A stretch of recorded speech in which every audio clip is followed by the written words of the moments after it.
खबर शामिल करते हैं हमारे नुमाइंदे आतिफ राजपूत की रिपोर्ट के मुताबिक तालीमी इदारों की छुट्टियों का मामला फिर उलझ गया।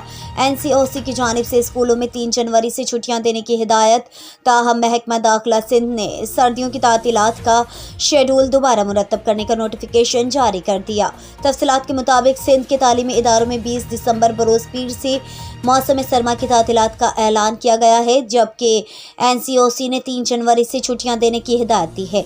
अब महकमा दाखिला सिंध ने एक नोटिफिकेशन जारी किया है कि जिसमें छुट्टियां 20 दिसंबर से देने के बजाय 3 जनवरी से करने की बात की गई है। नोटिफिकेशन में कहा गया है कि मौसम सरमा की तातीलात के शेड्यूल को असरनो मुरतब किया जाए। 3 जनवरी से सर्दियों की छुट्टियां शुरू की जाएं। Report Atif Rajput, focus news, Gujranwala.